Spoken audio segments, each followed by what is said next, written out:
Bismillah, statement Al-Quran syifa sebagai obat. Apa itu syifa? Itu dulu. Ya, apa itu syifa? Saya ingin selalu bergerak dengan pemahaman yang jelas. Ada ontologi, epistemologi, dan aksiologi. Kita arahkan ke dasarnya dulu, ontologinya. Quran surah ke-17 Al-Isra. Ya, di ayat yang ke-82. Allah memberikan statement tentang syifa di situ. Ya, paling kiri agak ke tengah sedikit. Wa nunazzilu minal Qur'ani ma huwa syifaa'un wa rahmatun lil mu'minin wa la yazidul zalimina illa khasara.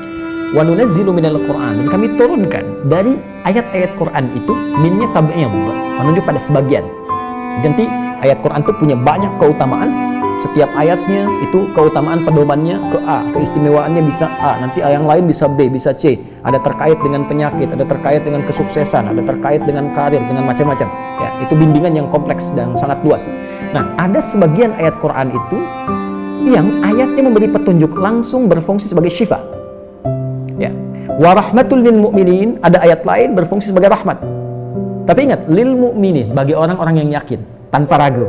Jadi kalau kita ingin berinteraksi dengan Al-Quran, kaidah pertamanya jangan pernah ragu. Ya, Quran surah kedua ayat 2. Dzalikal kitabu la raiba fi. Semua isi Al-Quran akan jadi petunjuk, hudan lil muttaqin, bagi orang takwa. Syaratnya la raiba fi. Jangan ragukan sedikit pun. Anda ragu, Anda tidak mendapat manfaatnya. Oke, sekarang kita kembali. Apa itu syifa? Syifa sering diterjemahkan dengan obat. Ya, penawar. Syifa sesungguhnya punya arti yang lebih luas.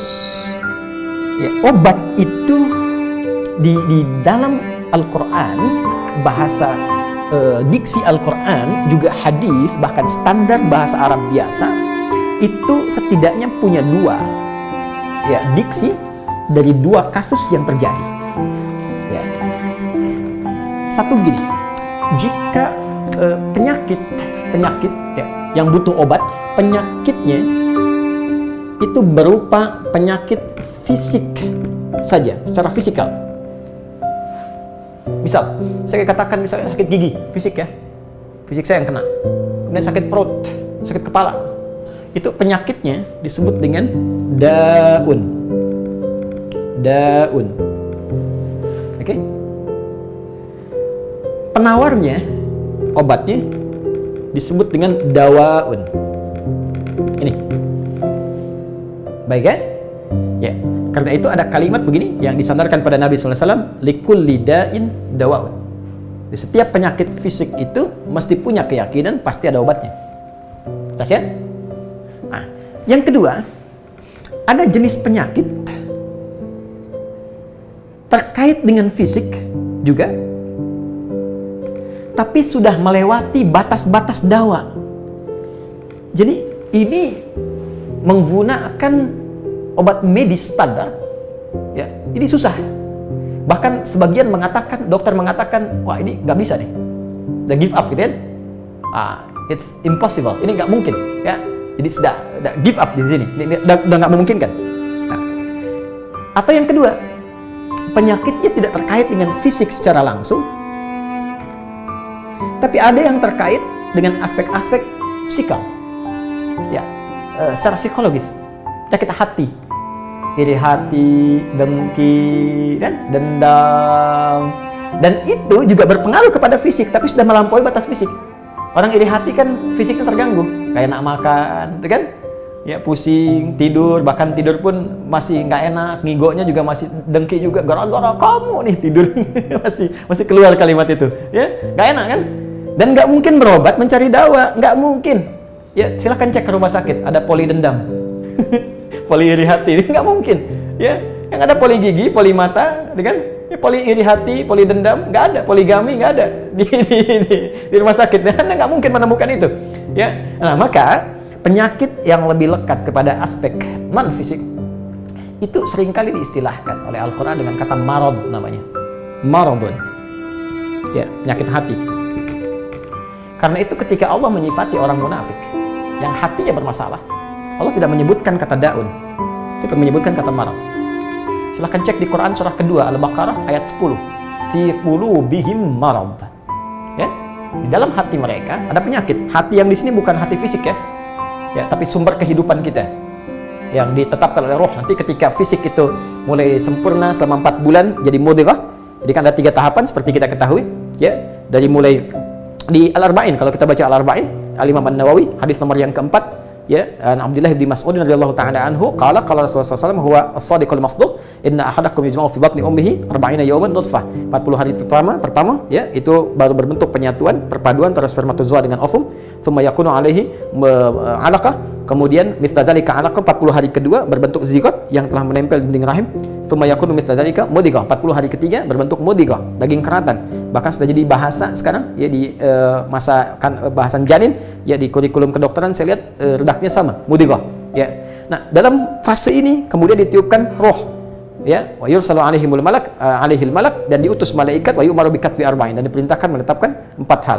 Nah, saat ditiupkan roh ini itu terjadi kemudian penyatuan antara fisik dengan roh. Itu ada di Quran surah ke-15 ya, ayat ke-28. Ya, wa idz qala rabbuka lil malaikati inni khaliqun basyaran min salsalin min hama'in masnun fa idza sawaituhu wa nafakhtu fihi min ruhi. Jadi roh masuk ke dalam jasad seseorang, ya, ke dalam fisik seseorang. Ketika sudah masuk, dia bisa bernafas, kan, ada kehidupan, unsur kehidupan. Karena itu nafas terambil dari bahasa Al-Quran. Jadi begitu kemudian sudah masuk roh ke dalam jiwa, menjadi nafas namanya, berubah dari roh jadi nafas ya. Maka dia membawa 2 potensi ya, ada fujur, ada takwa. Di Quran surah 91 ayat 7 sampai 10, wa nafsi wa ma sawwaha fa alhamaha fujuraha wa taqwaha. Jelas ya? Maka wa nafsi wa ma sawwaha, jika roh sudah masuk ke dalam jiwa jadi nafas, dan disitulah manusia bisa bernafas. Tapi jangan lupa dia membawa 2 potensi, ada potensi kebaikan, takwa, ada katalis kebaikan. Saya tidak mengatakan yang buruk, itu katalisnya. Jadi lawannya langsung, yaitu jujur lawannya dusta, ya, marah lawannya sabar. Yang sabar itu takwa, jujur itu takwa. Yang marah, yang sombong, yang bohong itu namanya fujur, itu katalisnya. Di Allah menciptakan sifat marah bukan ingin membuat Anda pemarah, tapi ingin kemudian memacu supaya yang sabarnya muncul. Sebab kalau nggak ada marah, bagaimana bisa ada sabar? Itu cara membacanya. Nah, di sini terjadi pergolakan. Ya. Apa kaitannya dengan ini? Orang-orang yang tidak bisa mengendalikan sifat takwanya dan tidak menjadikan sifat fujurnya sebagai katalis, tapi diikuti menjadi dominan, maka jadi penyakit di hatinya. Itu yang disebutkan dengan marad namanya. Ya, itulah yang memunculkan penyakit ria, pamer, gitu kan? Sum'ah, ingin didengar orang, sombong turunannya, ya, kemudian dendam dan sebagainya. Jadi marad. Marad ini dan penyakit yang sudah melewati batas fisik, kalaupun terkait dengan fisik, nggak ada obatnya dari dawa. Yang ada hanya syifa. Syifa. Maka jika ada orang tertentu yang terkena penyakit fisik yang sudah di luar batas dawa, yang medis misalnya udah nggak bisa nih, ini nggak mungkin, maka beralihlah dari dawa ke syifa. Ini yang pernah dilakukan oleh Nabi Ayyub alaihissalam. Ketika diuji dengan penyakit, Allah contohkan langsung supaya kita bisa meniru. Bukankah ayat ini turun ketika Nabi diuji dengan penyakit? Ya, supaya memohon kepada Allah. Jadi kan Nabi Ayub kan divonis dengan penyakit yang tidak pernah diderita oleh orang sebelum beliau, tidak akan dirasakan oleh orang setelahnya. Yang paling menarik apa yang dilakukan? Ketika semua mengatakan gak mungkin, lalu turun kemudian gambaran dari Allah. Quran surah ke-21 ayat 83 sampai 84. Wa ayyuba, pakai fathah loh. Bukan dhamma, bukan kasrah. Ya, fathah itu menunjukkan sesuatu di masa lalu untuk dibuka bagi orang di masa depan. Ya, fataha itu dibuka. Itu ilmu lughahnya. Saya spesialisasi di bahasa Arab. Jadi di antara makna itu fathah, kenapa ada fathah, ada dhamma, ada kasrah, itu ada maknanya. Wa ayyuba, dan kami buka kisah Ayub di masa lalu sebagai inspirasi untuk orang di masa depan. Idnada rabbahu anni masanni yadhurru wa anta arhamur rahimin. Ketika beliau mulai meninggalkan opini manusia dan mulai kembali kepada Allah dengan sangat kuat untuk spesifik memohon kesembuhannya. Ya Allah, penyakit ini sudah mengganggu saya. Untuk ibadah, itu poinnya. Untuk ibadah. Jadi ternyata kalau ingin disembuhkan dengan cepat, arahkan kesembuhan itu untuk niat kita beribadah. Kalau cuma pengen sembuh saja, jangankan Anda yang belum beriman pun kalau sakit pengen sembuh. Terus Anda tujuannya apa dari kesembuhan itu? Kalau cuma pengen minta dunia, apa dengan sakit belum cukup menjadikan Anda ingat Allah? Maka arahkan permohonan itu untuk kesembuhan supaya punya niat ibadah. Ya Allah, saya pengen sholat lagi. Ya Allah, saya pengen ke masjid lagi, pengen tahajud lagi. Mohon ya Allah, penyakit ini sudah mengganggu saya tahajud, saya pengen sholat lagi. Wa anta arhamur rahimin, sedangkan Kau yang paling sayang kepada saya. Kalau yang Maha Penyayang saja tidak menyembuhkan saya, kepada siapa lagi saya mesti memohon? Nah, tahu apa yang terjadi? Begitu kalimat itu muncul dengan penuh kekuatan, keyakinan, visi yang benar, memanggil Allah dengan panggilan yang sangat halus, lembut, ya, terasa ke dalam jiwa, Maka jawabannya tidak menunggu lama. Fastajabna lahu fakashafna ma bi min dhurrin wa atainahu ahlahu mithlahu ma'ahum rahmatan min indina wa dzikra lil 'abidin. Lihat ujung ayatnya. Kami langsung sembuhkan penyakitnya. Kami singkapkan semua rasa sakitnya. Kami kembalikan semua yang dia rasakan rugi. Biaya obatnya diganti dengan rezeki yang lain, kesulitannya dihilangkan, datangkan dengan yang lebih baik. Dan yang paling dahsyat, lihat ujung ayatnya. Wa dzikra lil 'abidin. Kami jadikan inspirasi, pengingat bagi hamba-hamba Allah yang soleh, yang diuji dengan penyakit yang serupa, maka amalkan amalan Ayub untuk mencari syifa. Ya, maka ini ikhtiarnya. Termasuk syifa, bisa mengobati penyakit hati. Nah, lalu sekarang apa terapannya? Karena disebutkan ada ayat-ayat Quran berfungsi sebagai syifa. Ya, ini yang digunakan sebagai zikir diantaranya. Apa itu? Tadi saya sampaikan Al-Fatihah. Ya, itu lengkap. Al-Fatihah itu disebut syafiyah. Surah syafiyah, surat penyembuh. Silahkan Anda buka semua kitab tafsir. Di antara fadilah surah Al-Fatihah, kisah pertamanya adalah kisah seorang kepala suku di Arab yang digigit kalajengking. Bayangkan, kalajengking Arab pada saat itu. Ya, dan sudah kena racun dan sulit. Orang semua sudah give up, ini nggak mungkin. Ya, apa yang terjadi? Ditemukan sahabat Nabi, secara singkat diketahui, ditanya ada yang bisa menyembuhkan, mereka berkata Allah yang menyembuhkan, tapi kami bisa berikhtiar. Dipanggil mereka, dibacakan Al-Fatihah sekali bacaan, tanpa diulang-ulang, tanpa pakai alat-alat tertentu, tiba-tiba syufia disembuhkan sampai diberikan hadiah berupa beberapa kambing. Tapi mereka, mohon maaf izin, Ibu Rektor dan sebagainya, mereka khawatir jadi gratifikasi.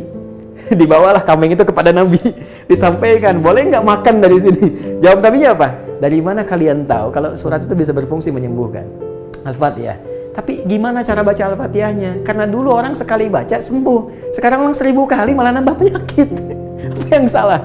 Nah, berarti nanti ada terapan lagi ilmu yang lain, kan? Nanti ada surah ke-26, Asy-Syu'ara ayat 80, itu zikirnya Nabi Ibrahim. Biasanya saya praktekkan ini, ya termasuk dengan kawan-kawan, saya sampaikan kalau ada yang dirasa-rasa sambil dipegang, sambil kembalikan kepada Allah, baca wa idza maridtu fahuwa yashfin. Kalau saya sakit pasti Allah sembuhkan, nggak mungkin dititipi penyakit kalau nggak ada hikmah di balik itu.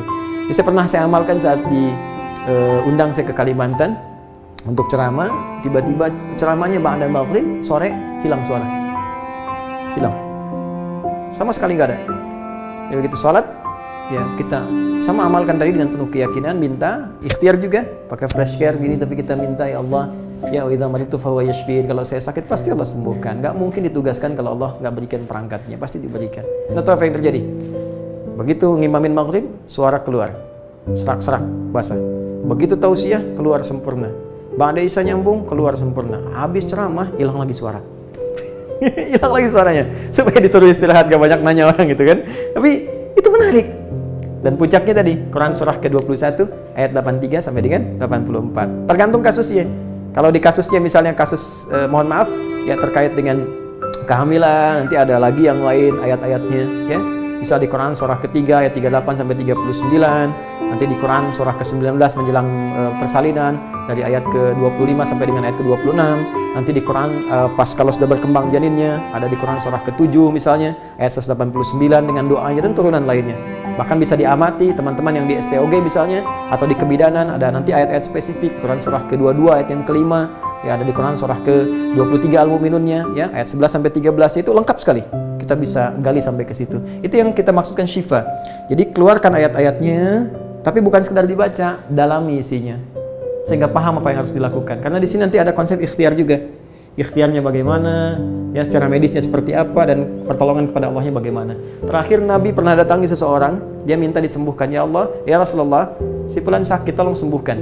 Kata Nabi, idzhab ilat tabib, pergi ke dokter. Kata orang ini, Anda kan Nabi, tinggal berdoa disembuhkan. Jawab Nabi sangat elegan. Pertanyaan orang ini bagus, Anda Nabi, berdoa dikabulkan, pasti. Tapi jawab Nabi sungguh elegan. Kata Nabi, kesembuhan itu dititipkan di tangan para dokter. Jadi Nabi ingin memberikan satu isyarat, Anda tetap ikhtiar. Karena tidak selamanya Nabi akan hidup. Ya, karena itu dokter-dokter mesti belajar. Saya mendambakan dokter-dokter yang bisa belajar dari Quran juga. Saya mengharapkan nanti ada dokter mata yang hafal, ya. Misalnya ayat-ayat tentang doa, tentang mata, ya, riset tentang ayat-ayat mata, hadis-hadisnya apa, sehingga Anda bisa menerapkan resep-resep yang indah. Ya, waduh, kenapa nih dok, mata saya nih nggak bisa dikontrol nih, sakit. Kenapa? Saya kalau ngelihat tetangga beli kulkas sakit, kan nggak bisa dikasih obat tuh ya. Anda bisa kasih resep Quran surat sekian, ayat sekian, ayat sekian. Nah, itu yang banyak kejadian sekarang. Ya, orang matanya sehat tapi tidak bisa membedakan mana milik dia, mana milik orang lain. Demikian juga dengan yang lainnya. Itulah syifa. Wallahu ta'ala a'lam bishawab.